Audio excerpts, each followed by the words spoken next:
Hello, this is Gigi Garth, and I am reading chapter 8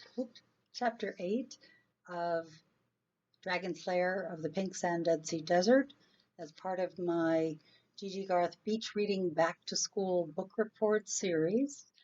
And this is a G-rated millennial fairy tale.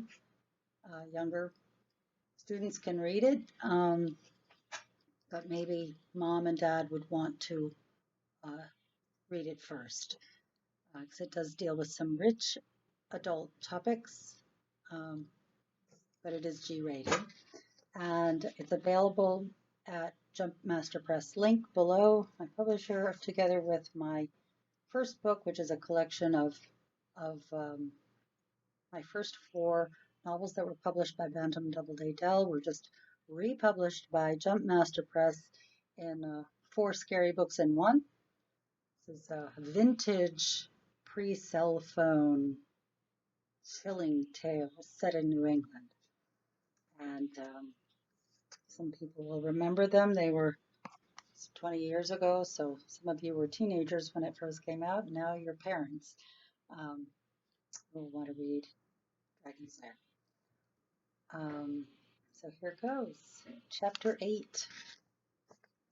Toward the sunset of Slayer's day 3, before his wish fulfillment, the distant smoke tendrils from the flaring nostrils of the vilest crimson dragon subsided. The predator was hungry for Mirage Mountain villagers. For a short time, Achilles lay watching the crepuscular start of the beastly fireworks on the horizon. Poor villagers, homes torched with each incandescent display from the marauding dragon swarm. Genie is MIA, Achilles thought. Cotton-mouthed and alone at the Citadel bar, our groggy hero revived from his hangover a second time. His gut told him he must rally and venture imminently to the fiend's lair. Unsteadily at first, our hero rose from the bench upon which the citizens of the oasis had laid his magnificent slumbering form. He plotted, while the vilest crimson dragon pillages the mountain villages, I'll go lay in wait. I'll sequester within its lair until the putrid predator returns to rest. Then I shall strike at dawn. But without the genie and Naughty the magic carpet, how, before dawn, could Slayer cross the desert to reach the vilest crimson dragon's mountain lair? My steed, I must fetch my rental. And so, wobbly-legged, Slayer jogged to the stables despite his aching Achilles' heel. "Forgive me, sir," said the ostler. "I'm under orders to detain your steed." The boy was just trying to be informative and do things the right way. "Lad," barked Slayer, "saddle my thoroughbred now, or I'll have your job." The lad feared the outcome, were he to disobey Genie's strict orders. "Sir, I cannot release the horse." "Why not?" "Genie said—" "Genie," interrupted Slayer. "Lad, Genie has been kidnapped by the vilest crimson dragon." Quickly the wide-eyed ostler saddled up and turned over the reins to the dragon slayer. Thereupon Achilles nuzzled the handsome horse and removed the copper snaffle bit from its mouth. "Keep it," he said, handing the wet metal back to the stable boy. "We'll traverse best without restraints." Our fearless hero set out across the long shadowed wolds of sun-kissed desert. Despite his hangover, he was looking utterly hot on the back of that stunning, fleet-footed Arabian stallion that was by far outmatched in every way by the dragon slayer himself. And the horse knew it. Regrettably, not even one impressionable nomadic fan was out strolling the desert to take in Achilles' grandeur. But Slayer did not care. His only thought was to save the genie. Galloping across salty pink sands, our hero obsessed about how to reach the vilest crimson dragon's rancorous lair before dawn, to slay it by surprise. Oh, but the pink salt Dead Sea desert was eternal for a single horse to traverse in one night. And night had fallen sharply. In a fateful moment, the thoroughbred got spooked and bolted headlong into a salty pink dune. Slayer was thrown from the steed, wiping his mouth. He tasted blood, or was it pink salt? Above him, the air stirred and frothed, beaten by wings. His gaze shot skyward. He prepared for a dragon attack. In an iridescent flash, silence fell upon him, and the queen of the fairies alighted on his shoulder like a songbird.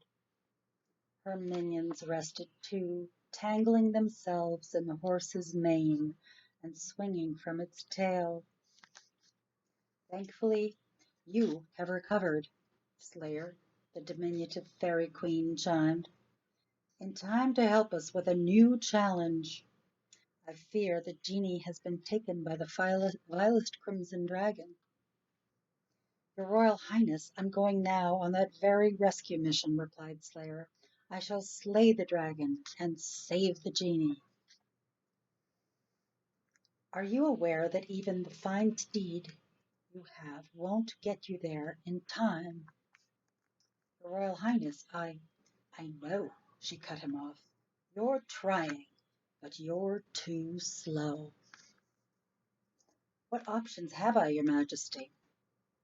In a heartbeat, Achilles, my strongest changelings, and I can transport you to the far mountain range.